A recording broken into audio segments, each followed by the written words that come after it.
Du coup, bonjour à tous, bienvenue sur ce talk, merci d'être venu. Alors, aujourd'hui, on va parler d'un sujet un petit peu qui n'est pas vraiment dans la lignée pure dev. C'est pour ça que c'est intéressant d'avoir justement un public un peu mixte dans la salle. On va parler de data science, de développeurs. Alors, le titre peut paraître comme ça un petit peu clivant, mais c'est ce côté un petit peu, vous savez, free beer, now that I have your attention, trois points de suspension. L'idée étant en fait d'aller au-delà de ces préconceptions et d'essayer de comprendre via des retours d'expérience personnelle et professionnelle qu'est-ce qui fait que les data scientists sont finalement une audience de codeurs un peu différente.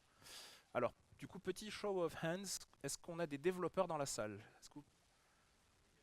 Est-ce qu'on a des data scientists éventuellement?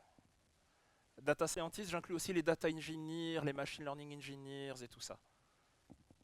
Ok, donc à peu près ce que j'espérais. Alors, un petit mot rapide à propos de moi et de l'entreprise que je représente. Alors moi, je travaille chez Dataiku. Nous, on est un éditeur de logiciels, on édite une plateforme de data science qui a pris un pari un peu osé, qui était de dire on va démocratiser un peu tout cet univers qui est en vogue depuis pas mal de temps, et on va le rendre accessible à la fois à un public plutôt cliqueur, du low-code ou du citizen data scientist, mais aussi à un public plus averti qui va travailler principalement en code. Et ça va être plus ou moins l'objet de la présentation d'aujourd'hui. Au jour le jour, je m'occupe de tout ce qui est montée en compétences en interne de nos équipes et je fais aussi un petit peu de développeur advocacy. C'est une pratique qu'on a montée il y a peu de temps. Et justement, par rapport à ça, la raison qui m'a poussé à parler de ce sujet aujourd'hui, c'était d'abord un retour d'expérience personnelle. Quand j'ai commencé à coder un peu sérieusement, il y a à peu près une quinzaine d'années, je commençais par le bas de la stack. Le bas de la stack, c'était les transistors. Les transistors, les microprocesseurs. Donc, quand on vous dit le noyau Linux est trop haut niveau pour l'instant, ça fait un peu bizarre à entendre. Après ça, j'ai fait un peu de traitement du signal. Pareil, on développe aussi, mais de façon un peu différente. On va se connecter sur des capteurs.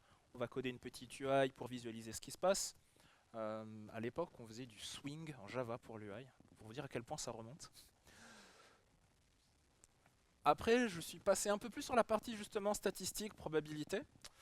Et finalement, ça m'a fait atterrir dans la data science, sachant que sur ces différentes expériences, à chaque fois, il y avait un point commun qui était le fait que j'ai travaillé avec des gens qui programmaient, avec des langages différents, avec des cibles de compilation, de build différentes, avec des façons différentes de tester, de débugger. Et justement, l'idée aujourd'hui de ce talk, c'est de vous partager un retour d'expérience personnelle et aussi professionnel par rapport à ce que nous, on a vu de par nos clients qui utilisent la plateforme, comment ça se passe lorsqu'on a une audience de codeurs qui sont data scientists et qui vont justement commencer à se frotter à des sujets plutôt côté dev, mais dans un projet de data science. Donc c'est la réflexion qu'on a en cours en ce moment et depuis un petit moment dans notre entreprise, c'est de dire on a besoin d'adresser cette population de codeurs, puisque ce sont des gens qui ont beaucoup de valeur à apporter dans les projets. Ce sont des gens qui peuvent aller très loin dans la technique, mais ce sont aussi des gens qui ont besoin de s'interfacer, de collaborer avec leurs collègues du métier, avec leurs collègues qui sont plutôt côté data analyst, côté business intelligence. Alors si aujourd'hui on demandait à quelqu'un de définir le data scientist idéal, ça ressemblerait un peu à ça. Ça serait quelqu'un qui fasse du machine learning à la fois simple et compliqué, donc de la régression linéaire jusqu'à un modèle de transformer un peu extrême.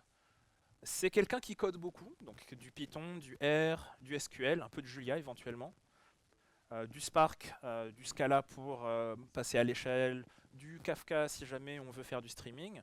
C'est aussi quelqu'un qui potentiellement peut packager tout ce qu'il fait dans une petite interface web. Donc forcément, quelqu'un qui développe un petit peu du front, avec les frameworks qui vont bien, quelqu'un qui connaît bien sûr les basiques de la ligne de commande, quelqu'un qui connaît un environnement Linux, quelqu'un qui va savoir s'interfacer avec des cloud vendors si jamais l'infra est dans le cloud, donc gérer les permissions, gérer les permissions d'accès, gérer potentiellement le réseau, parce que pour pousser du compute, en particulier pour du ML, des fois il faut comprendre qu'entre deux machines, c'est compliqué de les faire communiquer.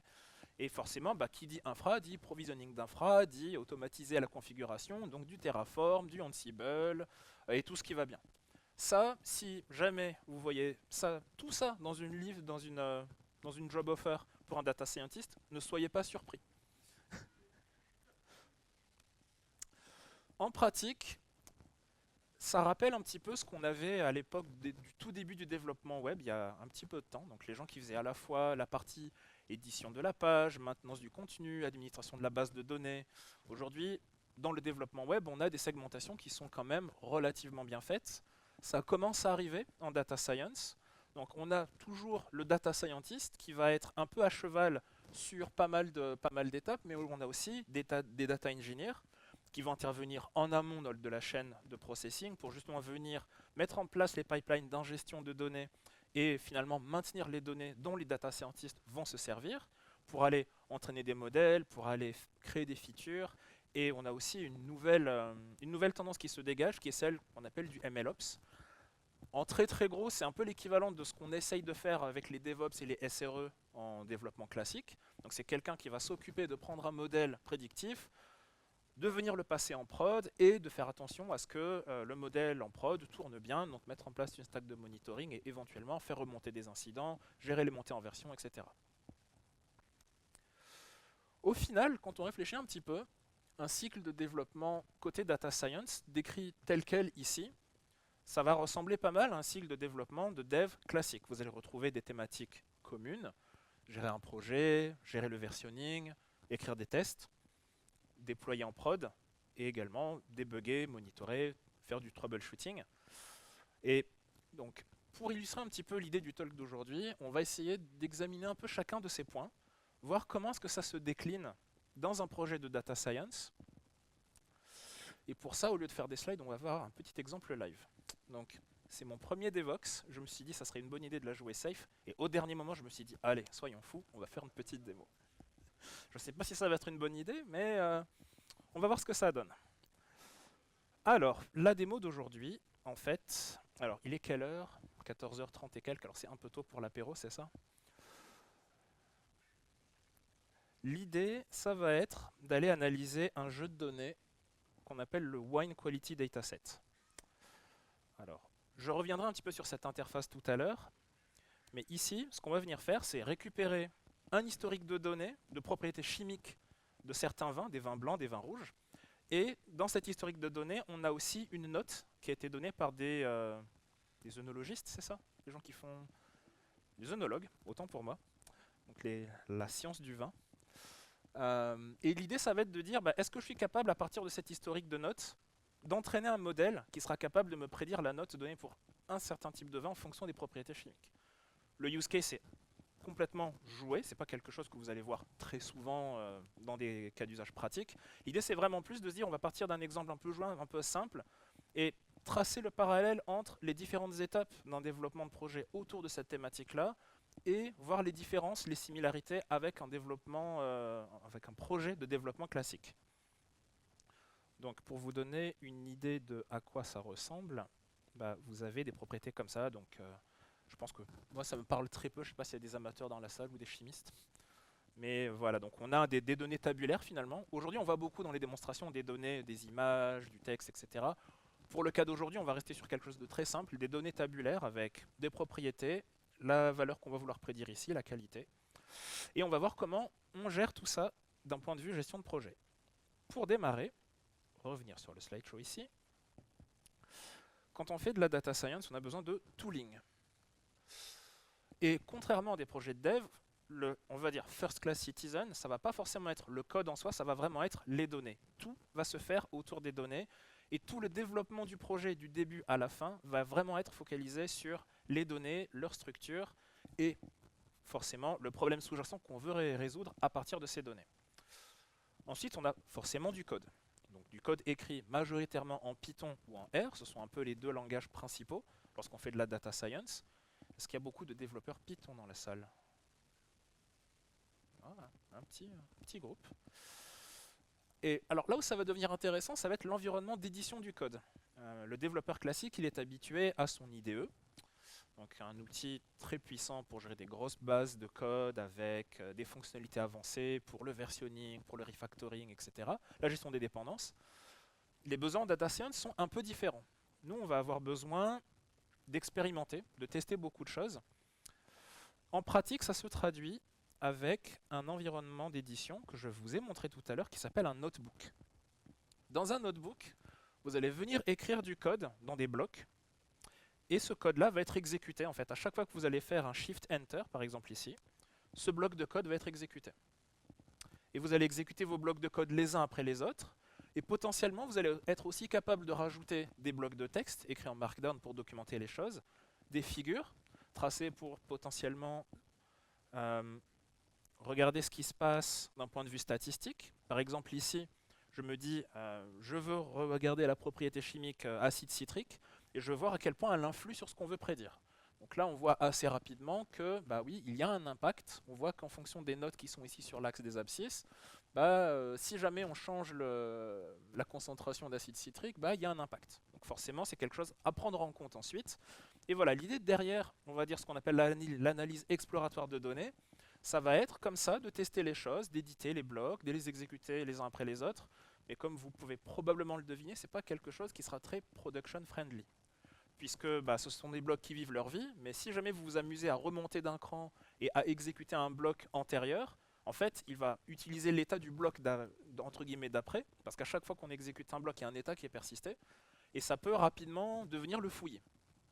Donc c'est pour ça qu'en général, les environnements de type notebook, on les garde pour la partie exploratoire. Lorsqu'on veut quelque chose qui est plus ou moins prod ready, on va sortir de l'environnement notebook et revenir vers des fichiers sources entre guillemets plus conventionnels. On va aussi un peu mieux structurer son code. Donc pareil, on peut tracer des petites des graphes pour analyser les distributions statistiques. Je ne veux pas trop vous embêter avec ça. L'idée aujourd'hui, c'est vraiment pas de faire une intro au machine learning, mais vraiment plus de tracer ce parallèle d'un point de vue gestion de projet. Donc on a parlé des notebooks. Alors les IDE, je ne vais pas vous embêter dessus parce que je pense que vous connaissez bien. En général, en data science, on va plutôt retrouver du VS Code, du PyCharm, du coup, qui vient de chez JetBrains. Du RStudio, alors pour ceux qui connaissent un petit peu, alors qui a fait du MATLAB ou du... alors pour le peu de gens qui ont fait du... Ah oui, d'accord. Voilà, c'est un peu l'équivalent du MATLAB, avoir un petit peu une read-eval print loop, en plus d'un environnement d'exécution de fichiers sources. C'est un peu l'idée derrière RStudio. Donc en général, c'est pas mal utilisé par les statisticiens. Ils adorent ça. Et surtout, alors c'est le point le plus important, le troisième, la plateforme d'orchestration. Parce qu'on a plusieurs étapes dans un projet de data science. Et la finalité du projet, c'est pas juste d'être capable d'exécuter la dernière partie qui va nous donner notre livrable. Notre livrable, c'est la capacité à tout exécuter et la capacité à scheduler cette orchestration et potentiellement à faire des choses plus compliquées comme du retry, comme des warnings en cas d'erreur, en cas de potentiellement test qui fail. Quand on fait un build en software engineering, en général, on fait... alors il y a différents outils qui existent. Moi, celui que j'aime bien, c'est le bon vieux Makefile. C'est un peu old school, mais c'est un candidat parfait pour un peu expliquer l'analogie dans un projet de data science. Quand on a un projet de data science, on a plusieurs étapes de traitement de la donnée et d'entraînement du modèle qui se suivent. À partir de ça, on peut facilement tracer une sorte d'arbre de dépendance. Et lorsqu'on a cet arbre de dépendance, on se dit, voilà, moi ce que je veux, c'est on va dire, l'extrémité de cet arbre. Et je vais être capable de construire de façon plus ou moins récursive toutes les étapes intermédiaires qui sont nécessaires à la bonne exécution de tout ce qui se passe dans mon projet.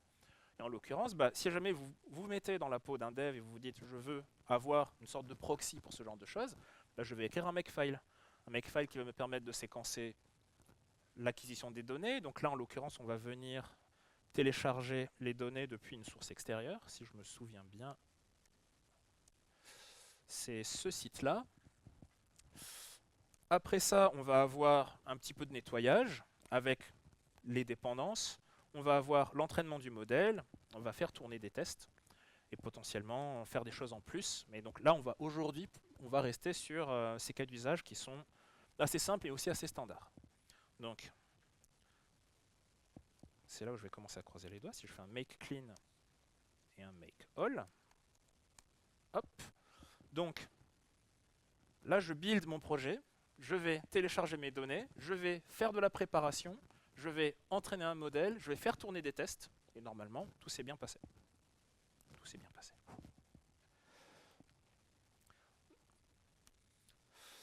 Donc, un petit retour rapide sur les environnements de développement. Selon les plateformes et les outils de data science, vous allez trouver deux modes différents. Donc le premier mode que moi j'aime bien appeler local, c'est lorsque les gens vont développer sur leur propre machine. Donc c'est-à-dire qu'ils vont avoir des jeux de données stockés localement. Ils vont créer leur pipeline de processing, leur entraînement de modèles en local. Et une fois qu'ils voient que ça marche bien, ils vont déployer ça vers un environnement mutualisé qui va plus ou moins jouer le rôle d'environnement de prod. Plusieurs avantages, pas mal d'inconvénients. D'un point de vue purement statistique, en général, surtout lorsqu'on travaille avec des volumes de données assez élevés, forcément, la puissance d'un laptop ou d'une workstation, c'est pas suffisant. On a besoin de passer à l'échelle, on a besoin de calculs distribués.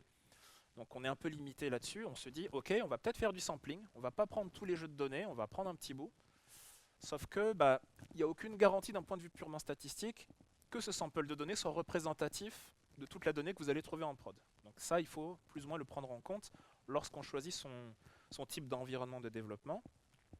Et après, il y a le classique, it works on my machine lorsqu'on pousse en prod alors que la prod est cassée.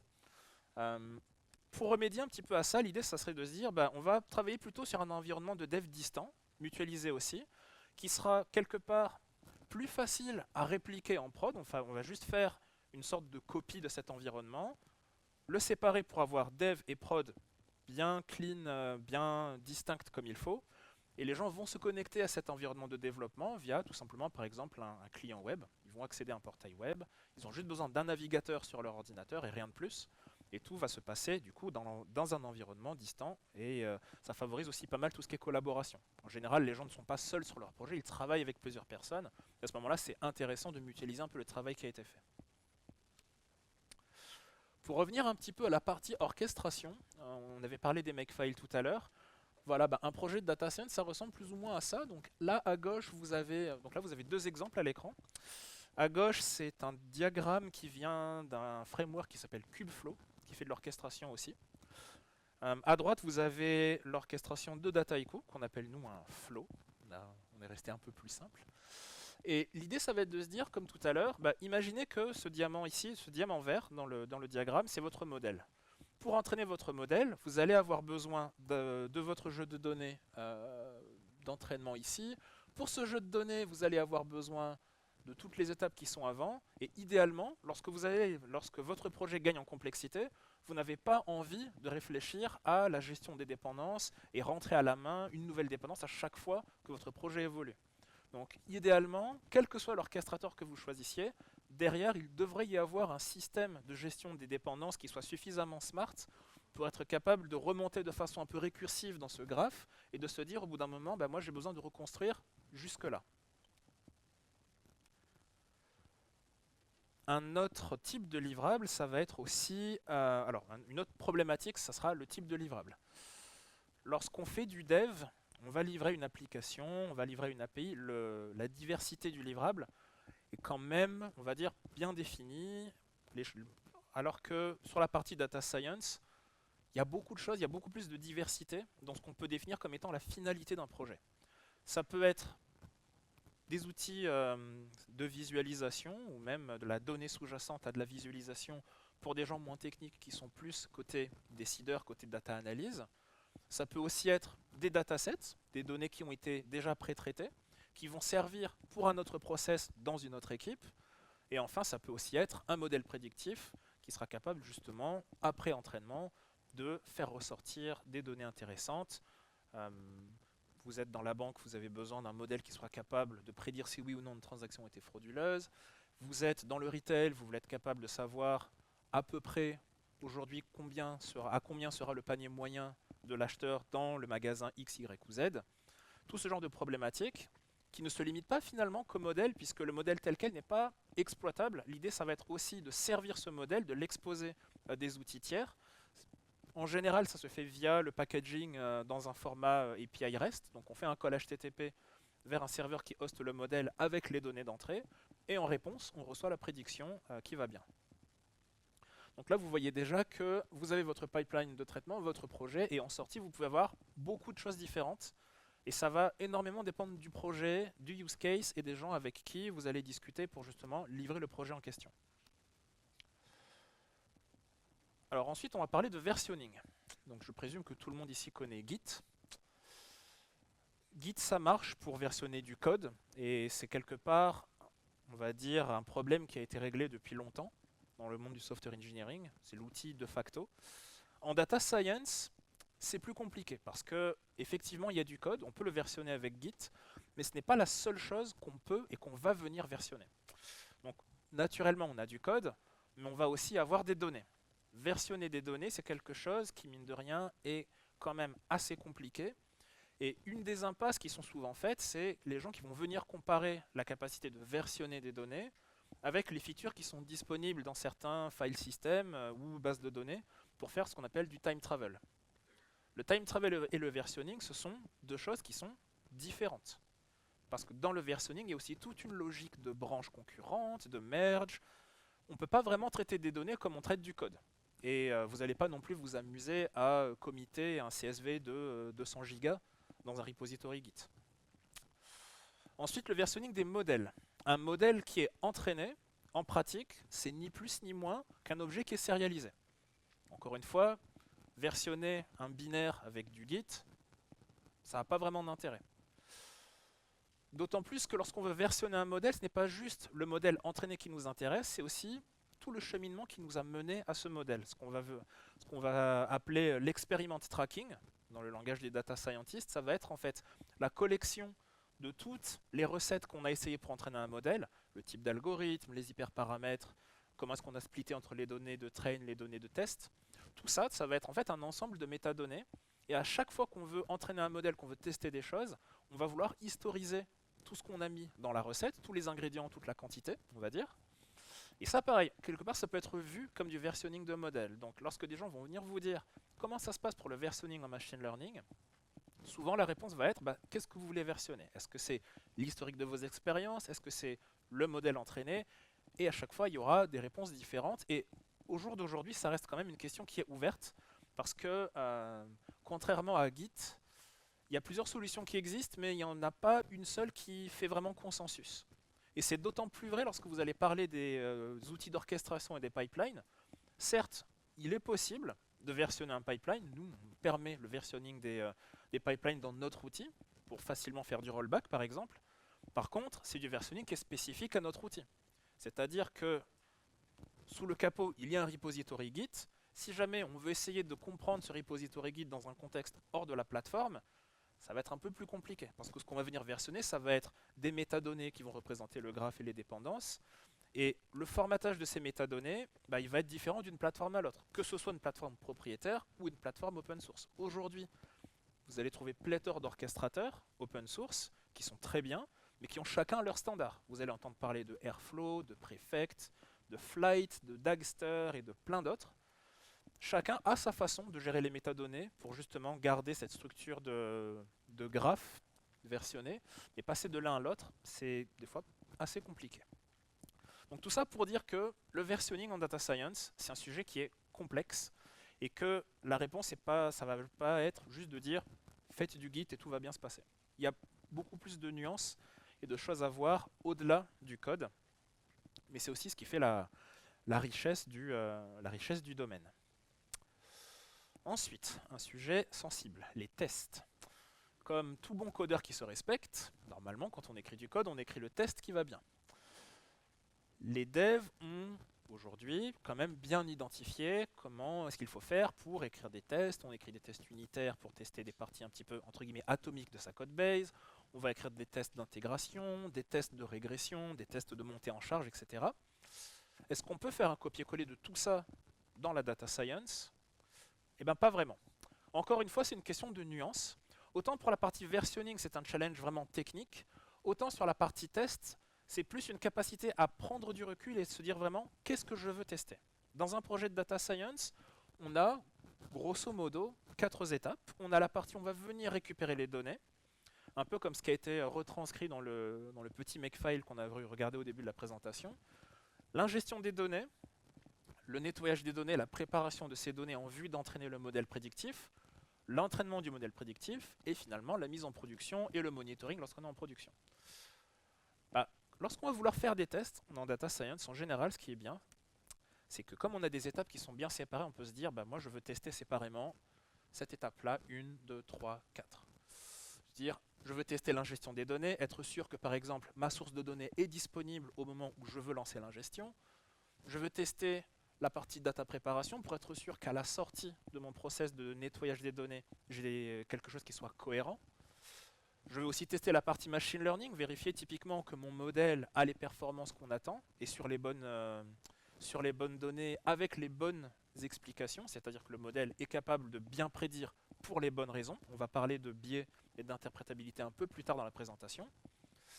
Et enfin, tester les processus de déploiement. Est-ce que je suis capable de prendre un modèle et de le déployer en tant que KPI REST, et est-ce que ce modèle-là, il est facilement joignable une fois qu'il est déployé. Donc autant de questions qui vont entraîner on va dire la mise en place d'un formalisme de vérification qui sera vraiment propre à un projet de data science. Et c'est pour ça que c'est important de se dire, au final, est-ce que je retrouve cette logique de test unitaire, de test d'intégration? On peut se dire que oui, parce qu'au final, si jamais on se dit, je teste ces étapes une par une, et je teste la cohérence du tout, on retrouve quelque chose qui se rapproche à peu près du paradigme test unitaire plus test d'intégration, mais dans un contexte différent.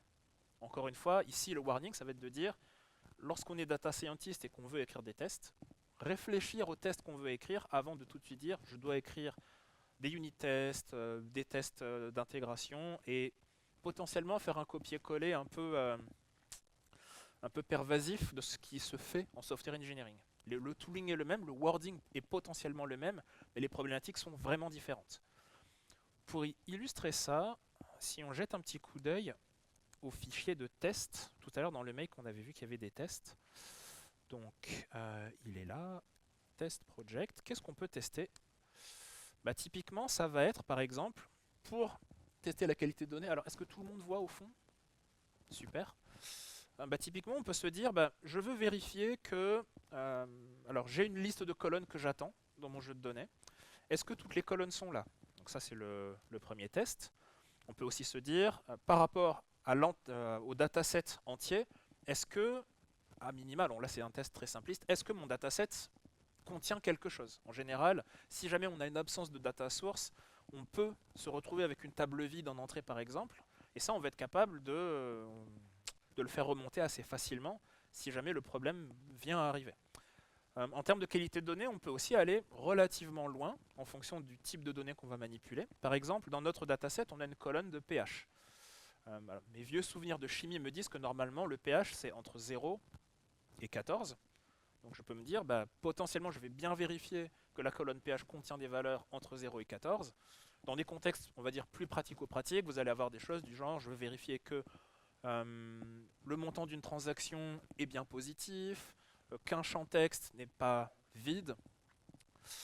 Ça va dépendre du use case et de ce que les experts métiers avec lesquels vous allez discuter comprennent par qualité et propreté des données.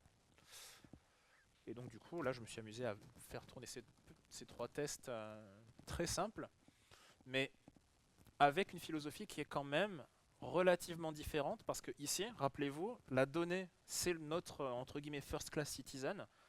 C'est pas vraiment le code ici qu'on va tester, c'est vraiment la donnée. Et on peut appliquer la même logique sur le modèle. Une fois que le modèle est entraîné, on peut écrire des tests pour vérifier que la performance est au niveau auquel on l'attend, que le modèle est interprétable comme il faut. Et encore une fois, ça, on y vient plus tard. Est-ce qu'il y a des questions? Oui. Alors la question c'était, est-ce que écrire ce genre de test, ça ne fait pas doublon lorsque... est-ce que ça n'engendre pas une réplication de la donnée lorsqu'on fait les tests, c'est ça? Mhm.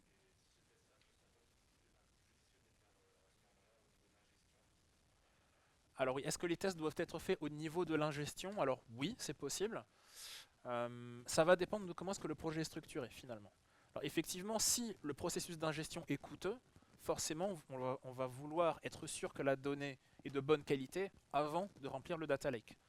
Donc effectivement, là j'y suis allé un petit peu à la truelle et aux outils un peu plus conventionnels, on va dire.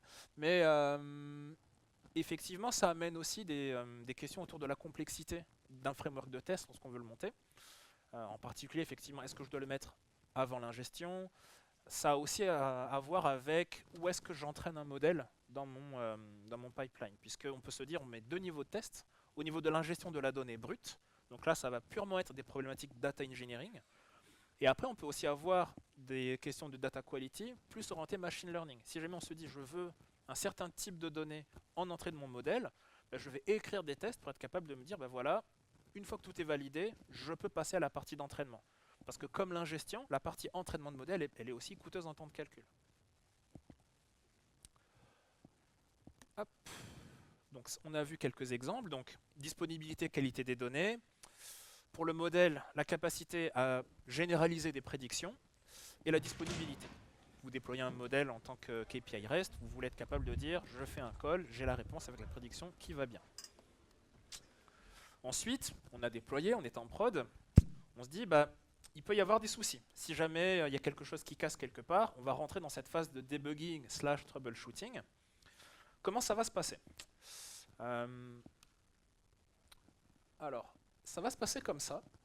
La phase de debugging, elle va adresser n'importe lequel de ces blocs-là. Mais il y a, on va dire, deux points importants lorsqu'on va débugger du code ou du projet de data science qui tourne en prod.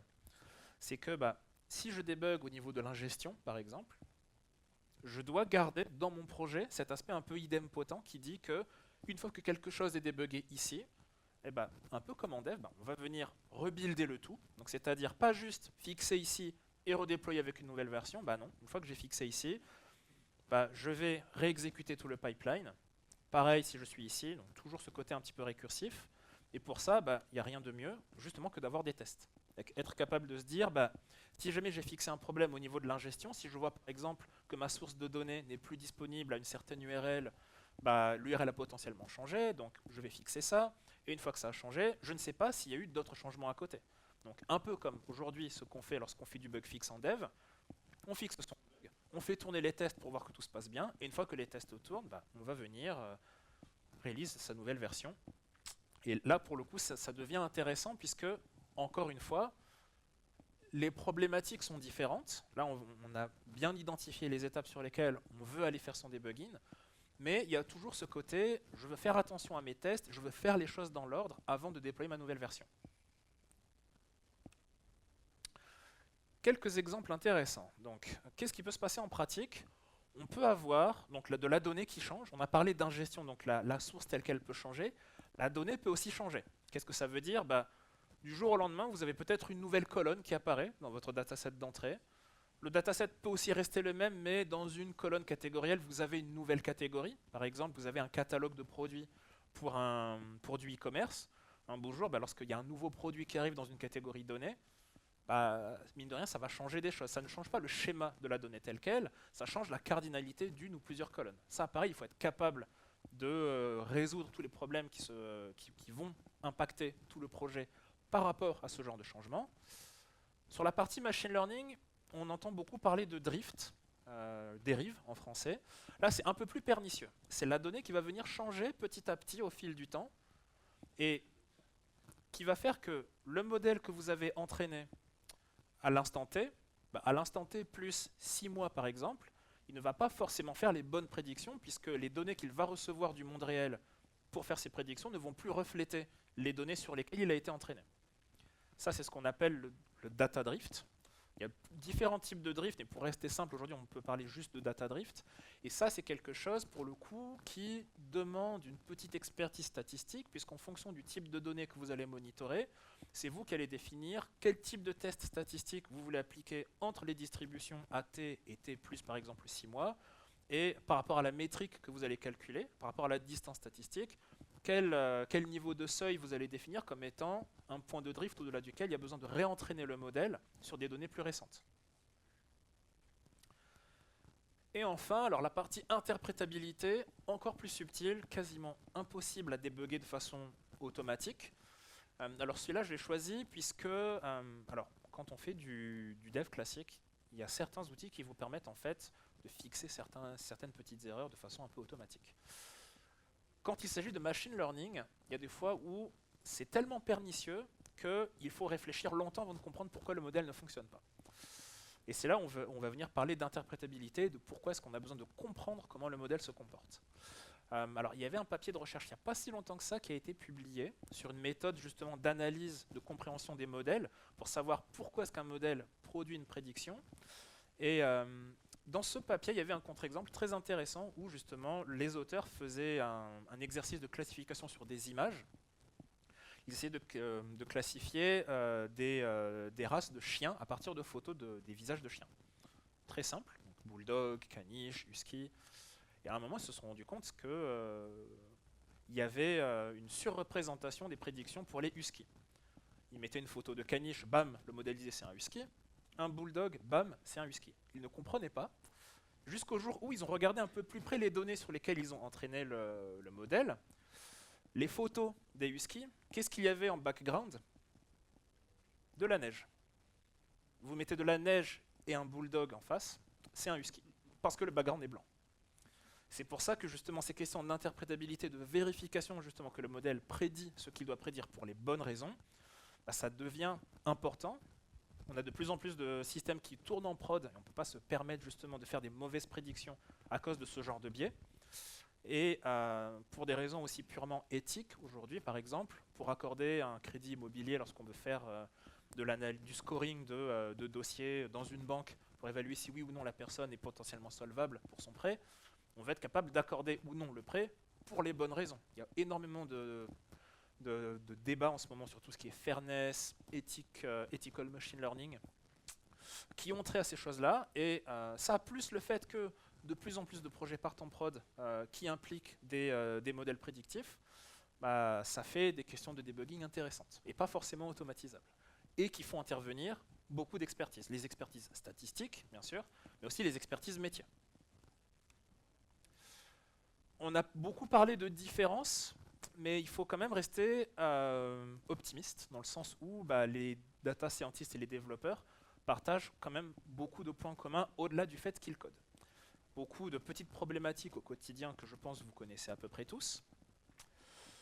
La gestion des dates, c'est jamais un point agréable lorsqu'on a à gérer ça. Alors d'ailleurs, j'en profite pour faire un petit peu de pub. J'ai un collègue qui va faire un talk sur le sujet des dates. Je crois qu'il y a même 2 talks à Devox cette année sur les dates.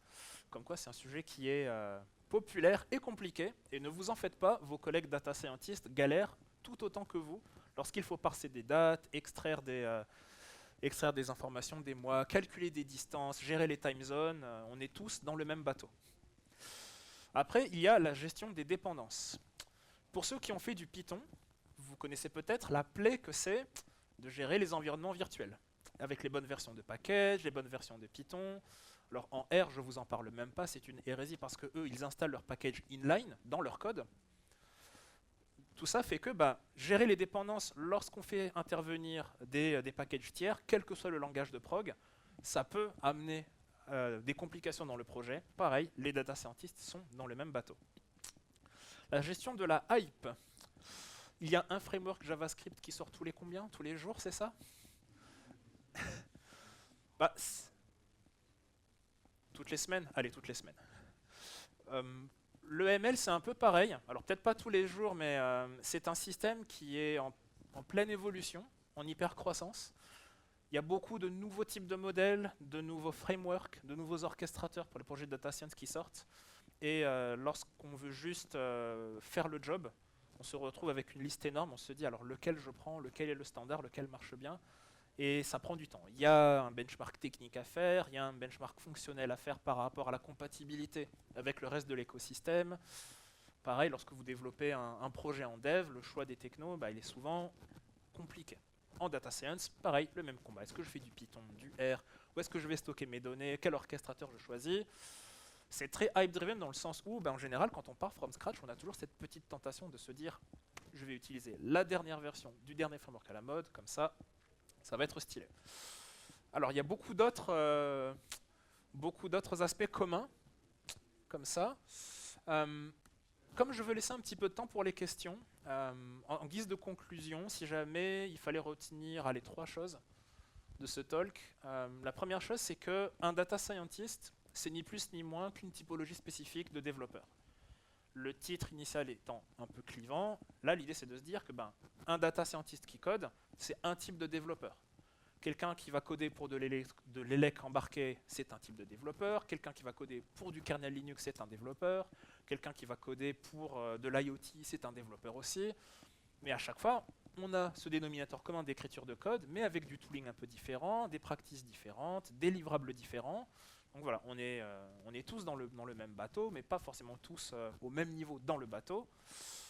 D'autant plus que lorsqu'on veut s'amuser à copier-coller des best practices d'un domaine à un autre, en général ça finit mal, très mal. Donc, ça on le voit souvent, que ce soit en interne ou même des fois chez les clients, on leur dit ne mettez pas tout dans Git, ne vous lancez pas dans de la programmation orientée objet pour 20 lignes de code. Donc, toutes les best practices qui existent aujourd'hui dans le software engineering, qui sont bien établies, c'est pas des choses qu'on va pouvoir juste transposer en mode lift and shift dans la data science. Il faut prendre du recul, rappelez-vous de l'histoire des tests, savoir quoi tester, et toujours identifier l'objectif pratico-pratique qu'on veut se donner lorsqu'on écrit du code, lorsqu'on monte un projet.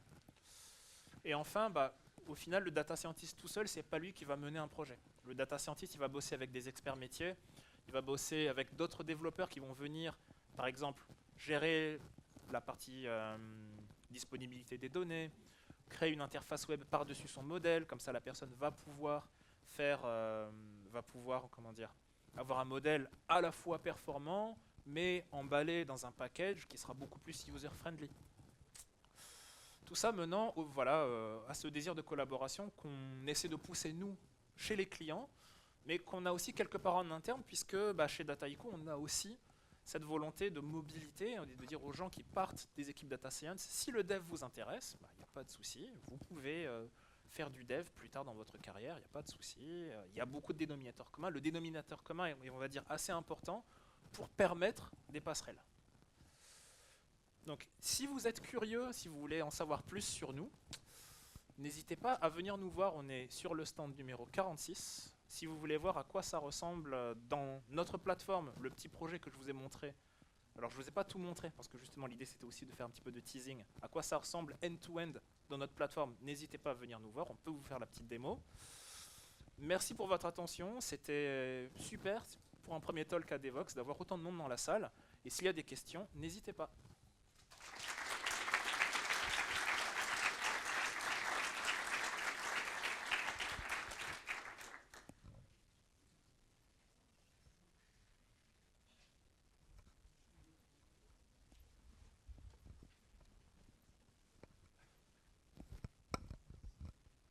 Bonjour.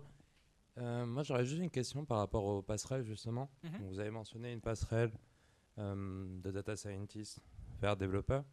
Qu'est-ce que vous pensez si on fait dans l'autre sens, donc de développeur vers data scientist, qu'est-ce qui peut, en dehors du dénominateur commun, qu'est-ce qui peut manquer un peu dans les connaissances d'un développeur ou dans son tooling pour essayer de commencer une carrière de data scientist? Est-ce que c'est possible? Est-ce qu'il faut beaucoup s'entraîner au niveau statistique? Est-ce qu'il y a des compétences qui sont manquantes, qui seront compliquées à acquérir aussi? Alors, moi je dirais que c'est quelque chose de parfaitement faisable, sachant qu'en plus aujourd'hui, sur tout ce qui est machine learning, il y a énormément de contenu en ligne de très bonne qualité et accessible gratuitement. Et en général, pour quelqu'un qui veut développer dans des projets de data science, on ne va pas non plus lui demander une expertise très pointue en machine learning en fonction des use cases. La grande majorité des cas, on va venir développer des modèles simples.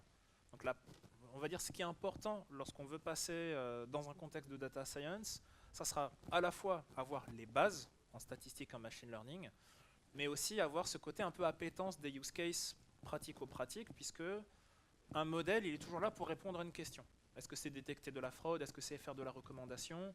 Et chez nos équipes de data science, au-delà de l'aspect technique, c'est aussi ce qui drive énormément leurs activités au quotidien. C'est les use cases chez les clients. Merci pour ce talk, mais comment on fait pour... Avons-nous des outils pour débugger, pour expliquer les modèles, que ce soit du point de vue légal ou pour les assurances?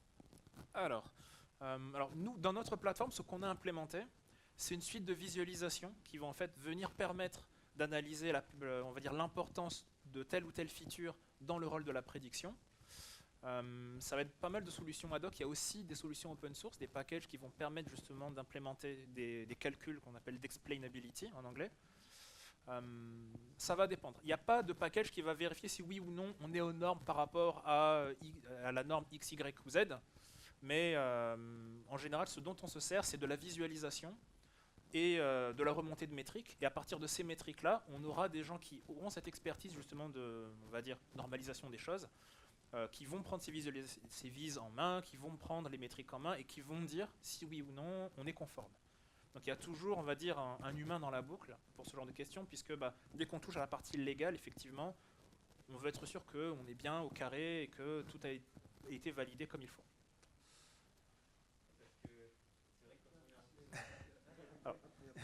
Donc, du coup, encore merci pour le talk, et on peut prendre des questions sur le stand ou offline.